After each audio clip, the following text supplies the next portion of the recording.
भगवान प्रहलाद चरित्र से आज हम जानेंगे कि किस प्रकार से अपने भक्त के लिए पूरी तरह समर्पित होते हैं। देवता और राक्षस तक में भी फर्क नहीं करते, बस भक्ति देखते हैं। यह प्रहलाद चरित्र से हमें पता चलता है।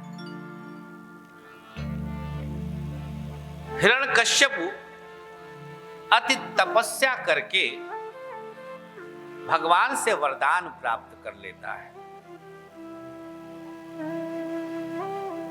कि मैं किसी भी रूप में मृत्यु को प्राप्त नहीं करूंगा। ब्रह्मा जी प्रसन्न होकर के तपस्या से दे देते हैं कि भाई ठीक है। लेकिन जब इस प्रकार से एक राक्षस वर प्राप्त कर लेगा, पहले ही निरंकुश मलिन बुद्धि राक्षस तत्व, ऊपर से इस प्रकार का उसको वरदान मिल जाए कि कभी मरेगा ही नहीं किसी रूप में, तो करेला नीम चढ़ा। भीतर ऊपर दिन रात मनुष्य सृष्टि बाहर अस्त्र शस्त्र 12 महीना किसी में नहीं मरूंगा। अब 12 महीना है तो 12 महीना के अलावा जब नहीं मरेगा तो 13वां महीना कहां है। परम निरंकुश होकर के और अपनी प्रजाओं से सीधे सीधे कहता है कि किसी की पूजा नहीं, सिर्फ मेरी पूजा। एको हम द्वितीयो नास्ति न भूतो न भविष्यति, हम ही हम है, सब कुछ हम है। लेकिन उसका पुत्र प्रहलाद बचपन से ही ब्राह्मणों के भक्त, सत्यनिष्ठ, जितेंद्रिय, शील संपन्न और कृष्ण रूपी ग्रह से ग्रसित। उन्हें कृष्ण रूपी ग्रह काटा है, पीड़ित किया है। शंडामार्क आसुरी विद्यालय में भेज करके प्रहलाद को पढ़ाता है, लेकिन प्रहलाद वहां पर भी उनकी विद्या को ना सीख करके, असुर चालीसा को ना करके भगवान की भक्ति में लीन है।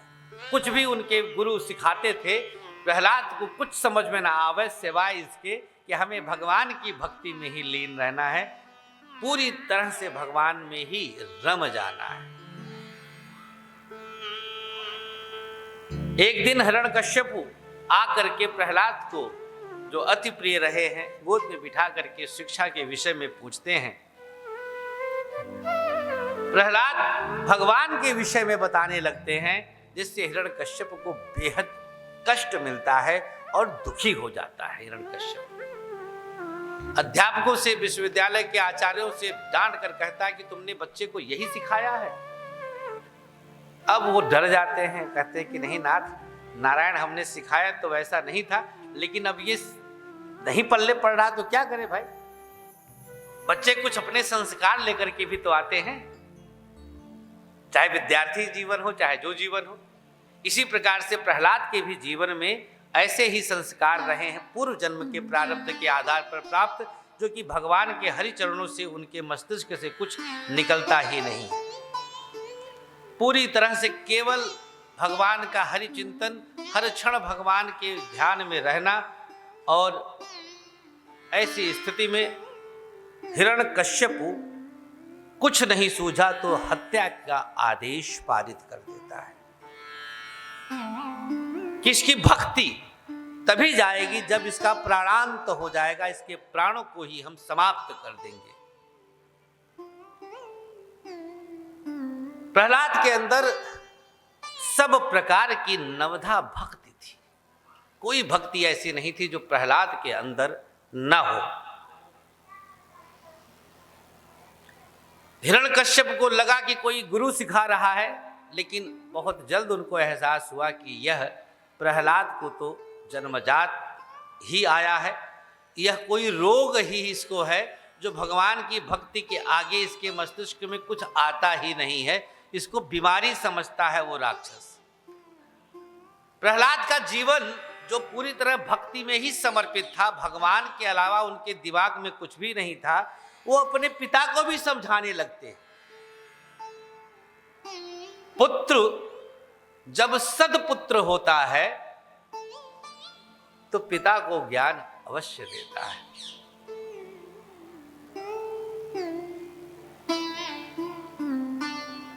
पिताजी कहते हैं कि तुम्हें खाना पीना तो हम दे रहे हैं, पढ़ाई लिखाई हम दे रहे हैं, तुम भगवान को किसके बल पर पूज रहे हो? उसने कहा भगवान के बल पर ही हम भगवान को पूज रहे हैं, क्योंकि बल भी भगवान ने दिया है। लेकिन पिता को, हिरण्यकश्यप को यह गुमान था कि सब कुछ तो मेरा दिया हुआ है, क्योंकि उसने ब्रह्मा से ऐसा वरदान पाया कि हम ही भगवान हैं, बस प्रकारांतर से प्राप्त किया था। जब हिरण्यकश्यप को लगा कि अब नहीं कुछ बात बनेगी, पहाड़ से धक्का दिलवाया, हाथी के पांव के नीचे कुचलवाया, नदी में डुबाया, अग्नि में जलाया होलिका के साथ, लेकिन कुछ नहीं हुआ। प्रहलाद नारायण नारायण कहते रहे और मुस्कुराते रहे। यह प्रहलाद का चरित्र है, यह प्रहलाद की भक्ति है। प्रहलाद भगवान के चरणों में अपने ध्यान को इतना रमाए हुए हैं कि भगवान ही हो चुके हैं, जानत तुम्हें तुम्हें हो जाई। आज जब भक्त लीन हो जाता है तो भक्त ही भगवान बन जाता है। यह अतिशयोक्ति नहीं, यह शास्त्र आज्ञा है। शास्त्र को समझना होगा। शास्त्र आज्ञा से जब हम चलते हैं तो हम जीवन में हर कदम पर सफल हो जाते हैं, और जब शास्त्र से च्युत हो जाते हैं, कोई भी हो, हर किसी के लिए शास्त्र आज्ञा कुछ न कुछ निर्धारित है। जब हम हटे शास्त्र आज्ञा से तब सब कुछ समाप्त है। पूछते हैं प्रहलाद से कि बताओ कहां कहां भगवान है? बोले हर जगह है, हर जगह भगवान है, कहां नहीं है? बोले इस खंभे में भी है क्या? बोले हाँ है। और एक मुष्टिका का प्रहार करते हैं और खंभे में जोर से गड़गड़ाहट होती है, और गड़गड़ाहट के साथ भगवान नरसिंह का रूप वहां पर प्रकट हो जाता है। बोलो नरसिंह भगवान की जय। भगवान का ऐसा विकराल स्वरूप जिसे देखकर कोई भी भयाक्रांत हो जाए, लेकिन कोई भी माने कौन? राक्षस। प्रहलाद नहीं डरे हैं, प्रहलाद के अंदर डर नहीं आया है, लेकिन बाकी सब कांप गए। पूरी तरह से क्रोधावेश में लगे भगवान का यह स्वरूप देख करके संपूर्ण सृष्टि में हाहाकार सा मच गया।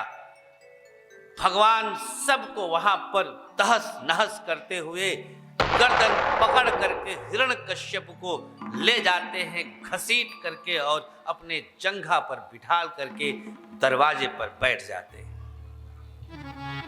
बहुत प्रश्नोत्तरी होती है, बीच में आगे बढ़ते हैं। पूछता है कि हम मर नहीं सकते? भगवान कहे बिल्कुल मर सकते हो। बोला हमें आशीर्वाद है। बोला बता क्या क्या आशीर्वाद है? एक एक करके सारे आशीर्वाद गिनाता है, लेकिन सारे आशीर्वाद उस समय कट चुके हैं, क्योंकि महीना भी वो 13वां है, जिसे पुरुषोत्तम मास कहते हैं। समय भी वो गोधूली है, न रात है, न दिन है, न संध्या है। मारने वाला भी न मानव है न जानवर है, भगवान की सृष्टि से भी नहीं है। अलग ही भगवान ने एक स्वरूप धारण किया, कारण बने, निमित्त बने, यहां पर अपने भक्त की रक्षा का, प्रहलाद की रक्षा का, और सब कुछ समझाते हुए कि समस्त आशीर्वाद जो तुम्हें मिला है उसमें से एक भी वरदान टैली नहीं हो रहा है, और अब तुम्हारा अंत आ गया है। हिरण्यकश्यप कांप उठता है, लेकिन तब तक भगवान उसके अंतड़ियों को फाड़ करके और अपने गले में माला के रूप में नरसिंह भगवान की जय, बोलो भक्त वत्सल भगवान की, बोलो भागवत महापुराण की। भगवान का क्रोध लेकिन इसके बाद भी शांत नहीं होता है।